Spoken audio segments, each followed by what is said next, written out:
si netrúfa prezentovať Rómov v celej svojej šírke, pretože ich prítomnosť v Európe a na ostatných kontinentoch je veľmi rozsiahla a čo sa týka kultúry, tradícií a vierovyznaní, veľmi rozdielna. Rómovia, ktorých vo filme predstavujeme, sú zástupcovia určitých výrazných oblastí v kontinentálnej Európe, kde žijú. Rozprávajú predovšetkým očami detí.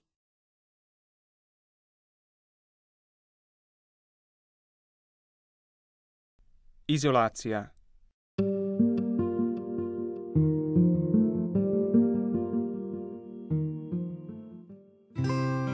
Jesus Bulhar.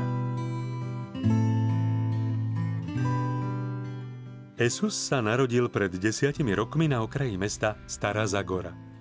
Štvrť, v ktorej býva, je trochu zvláštna. Napriek tomu, že periféria nesie rovnaké meno ako celé mesto, je v nej celkom iná situácia. V skutočnosti ide o štvrť obývanú výlučne Rómami, ktorým komunistický režim zakázal kočovať. Jesus takmer nevychádza z tejto zóny.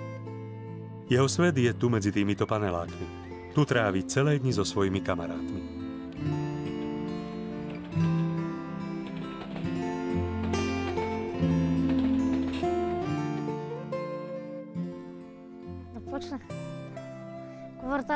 Moja štvrť je veľmi veľká a veľmi pekná.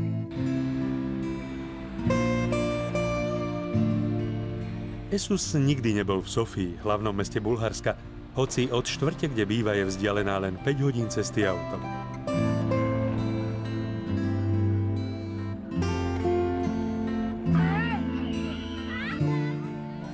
Škola, do ktorej chodí, sa nachádza v srdci tejto štvrte a navštevujú ju výlučne Rómovia.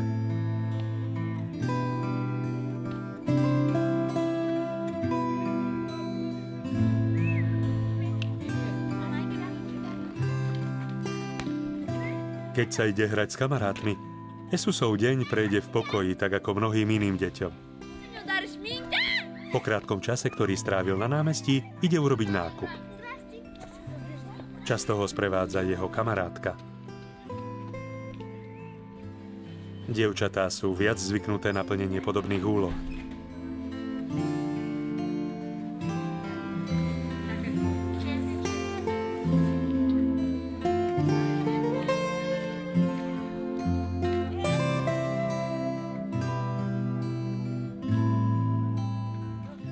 Ak Jesus môže, hneď potom si nájde nejakého kamaráta, ktorý ešte zostal na ulici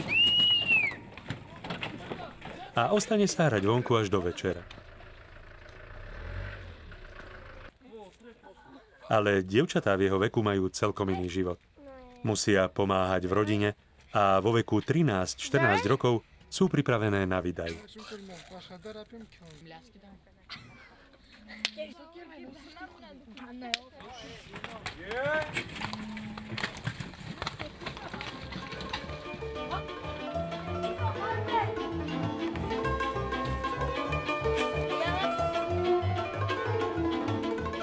Jesusova štvrť má 27 000 obyvateľov.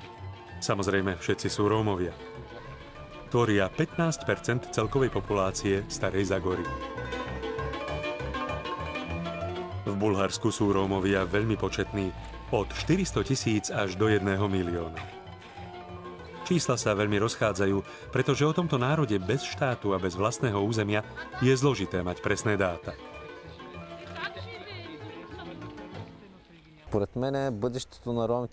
Na teraz nevidím budúcnosť Rómov v Bulharsku, pretože ich spoločnosť neprijala. Nie sú pripravení do sveta práce a práve toto ich vylučuje zo spoločnosti.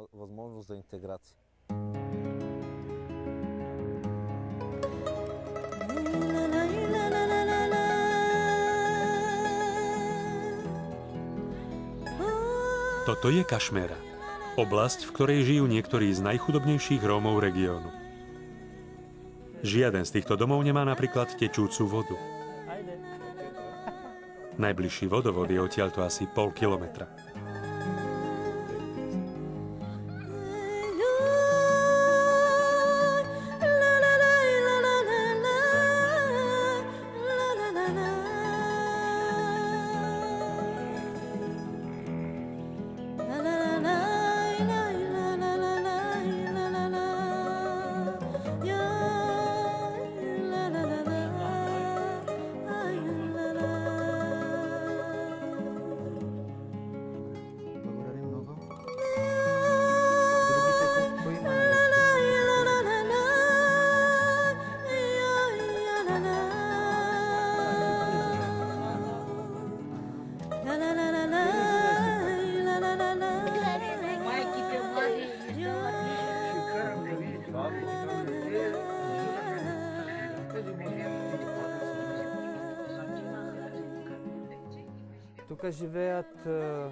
Starý otec so starou mamou sa starajú o 3 deti. Sú to deti jednej z ich dcér, ktorá sa o ne nechce starať. Už 2 mesiace sa sem neprišla ani len pozrieť. Majú len trochu múky a trochu oleja, nič iné. Starky vraví, že má penziu iba 60 eur. To sú peniaze, z ktorých musia vyžiť 5 po celý mesiac. Aj jeho syn už má dieťa.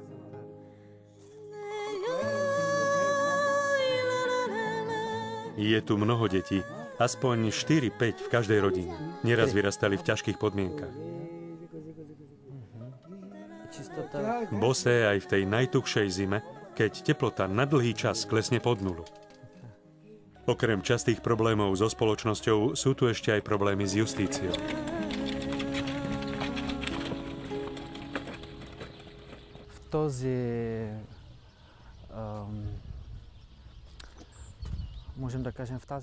V tejto štvrti nevidno veľký pokrok, ale niektoré z týchto osôb majú aspoň strechu nad hlavou. A zdá, toto je malý krôčik, ktorý sa podarilo urobiť.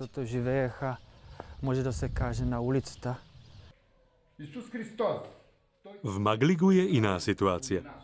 V dedine s 300 domami sa síce nevie, koľko ľudí tu žije, ale je známe, že väčšina detí chodí do školy a že skoro všetci, ktorí tu jazdia autom, majú aj vodičský preukaz. Zmena nemôže byť nariadená zvonku, hovorí im pastor. Niečo musia zmeniť aj samotní Rómovia.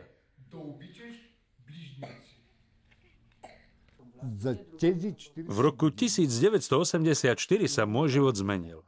Stal som sa kresťanom. Predtým som bol alkoholikom, fajčil som. Nestaral som sa o rodinu. Po obrátení sa zmenili moje vzťahy s rodinou aj s ostatnými ľuďmi.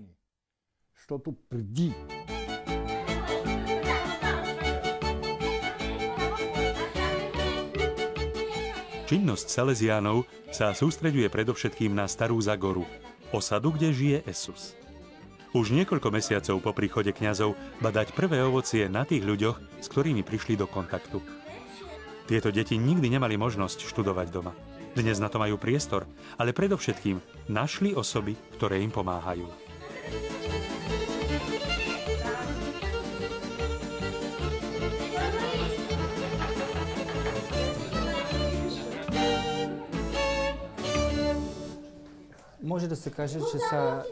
Týmito aktivitami sa snažíme naučiť ich trpezlivosti. Je to veľmi dôležité, pretože mnohým z týchto detí chýba schopnosť koncentrovať sa. Po týchto ručných prácach im ponúkame chvíle na modlitbu a možnosť byť spolu, aby sme ich spoznávali nielen my, ale aby sa spoznávali aj oni navzájom. Púskať sa po večer i po večer.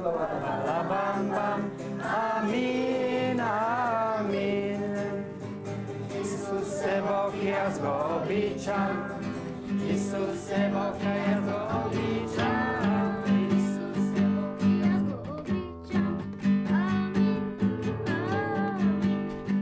Esus mal výsadu, že mohol 10 rokov prežiť aj v dome. Keď mu jeho tety, ktoré sa o neho starajú, dovolia, môže okrem hry na gitare aj študovať. Po otcovej smrti ho nový mamin druh nestrpel doma a tak je prinútený žiť u príbuzných.